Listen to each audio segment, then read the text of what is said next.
ताकत किसी की गुलाम नहीं होती है। ताकत के दम पर ही अमेरिका सुपर पावर है। ताकत के दम पर ही इजराइल ने ग्रेटर इजराइल बनाना शुरू किया है। ताकत के दम पर ही ईरान ने अमेरिका और इजराइल दोनों से पंगा लिया। ताकत के दम पर ही अफगानों ने अमेरिका को मार भगाया। ताकत के दम पर रोमन अंपायर खत्म हो गया। ताकत के दम पर ऑटोमन अंपायर बनाया है और ताकत के दम पर ही खिलाफत उस्मानिया का अंत हुआ।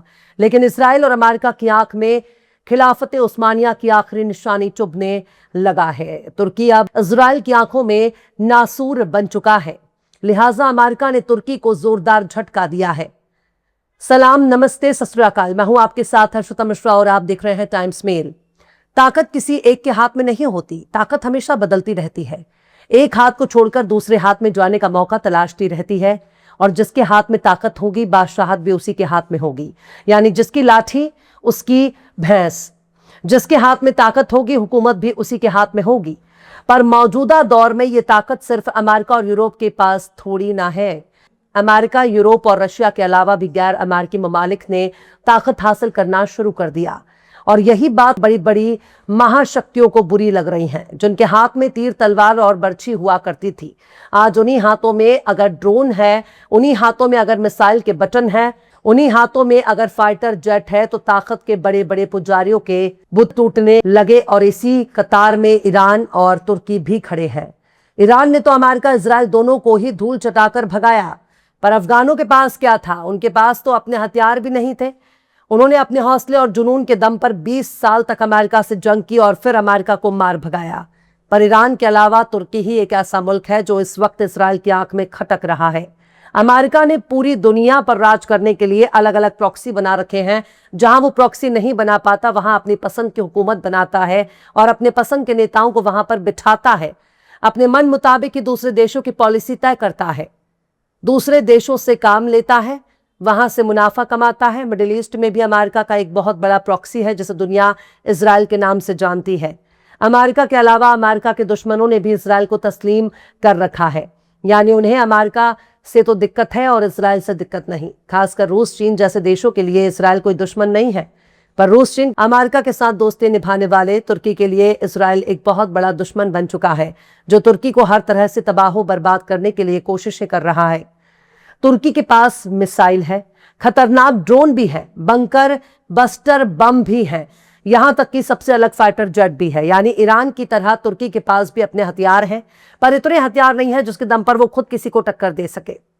नाटो का मेंबर होने के नाते तुर्की को ज्यादा चिंता करने की जरूरत नहीं, पर यह भी नहीं भूलना चाहिए कि जंग के दौरान उनका साथ देने के लिए नाटो की गारंटी नहीं रहेगी, क्योंकि सामने वाला दुश्मन यूरोप का प्यारा है। फ्रांस, जर्मनी, ब्रिटेन का दुलारा है। यहां तक कि उसे बनाने में भी फ्रांस, जर्मनी, ब्रिटेन, इटली जैसे देशों ने बहुत बड़ा योगदान दिया है और सबसे बढ़कर तो वो अमेरिका का नूर नजर है। यानी आज अगर इजराइल का वजूद है तो इसमें ब्रिटेन, फ्रांस और अमेरिका का बहुत बड़ा योगदान है।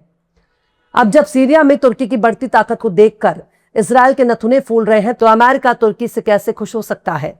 डोनाल्ड ट्रंप खुले मुंह से कई बार तुर्की के सदर रजब तैयब अर्दगान को अपना बहुत ही खास दोस्त बता चुके हैं, बड़ा ही करीबी यार बता चुके हैं, पर जरूरी नहीं है कि मुंह से दिए जाने वाले बयान हकीकत ही होंगे। इंटरनेशनल अफेयर्स में ना कोई मुकम्मल तौर पर दोस्त है, ना ही कोई मुकम्मल तौर पर दुश्मन। कल तक इजराइल भी तुर्की का दोस्त था, आज तुर्की का दुश्मन है। तुर्की पर यह भी इल्जाम लगता रहा है कि वेपन ग्रेड आयरन इजराइल को आज भी दे रहा है, पर इस बात में कितनी सच्चाई है यह तो रजब तैयब अर्दगान ही बता सकते हैं। लेकिन अमेरिका ने तुर्की को बुरी तरह से फंसा दिया है, क्योंकि इजराइल की आंखों में तुर्की खटकने लगा है। तुर्की इजराइल के लिए नासूर बन चुका है और तुर्की नासूर बन ही गया है तो इजराइल उसे फूटी आंख भी देखना बर्दाश्त तो नहीं कर रहा।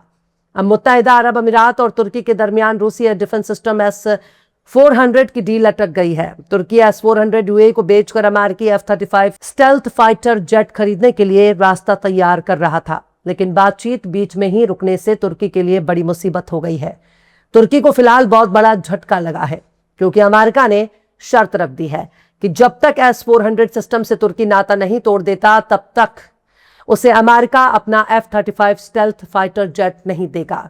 यानी तुर्की को तब तक अपने F-35 stealth fighter jet programme में शामिल नहीं करेगा जब तक रूस के S-400 से तुर्की का रिश्ता खत्म नहीं हो जाता।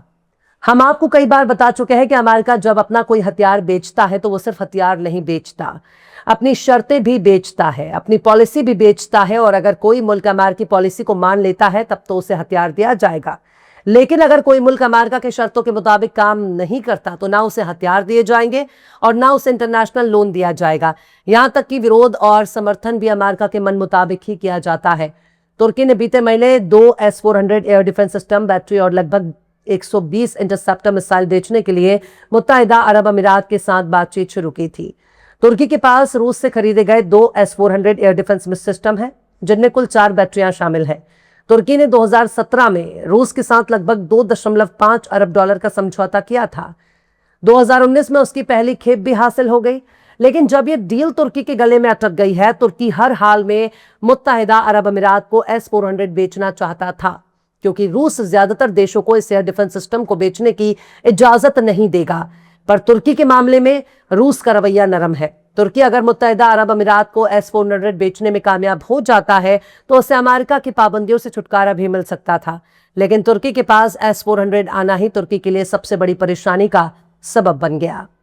मुत्तहिदा अरब अमीरात यानी UAE पहले से ही अमेरिकी एयर डिफेंस सिस्टम थर्ड और पैट्रियट मिसाइल जैसे एयर डिफेंस सिस्टम इस्तेमाल करता है, तो शायद अमेरिका को इससे काफी दिक्कत हो रही थी।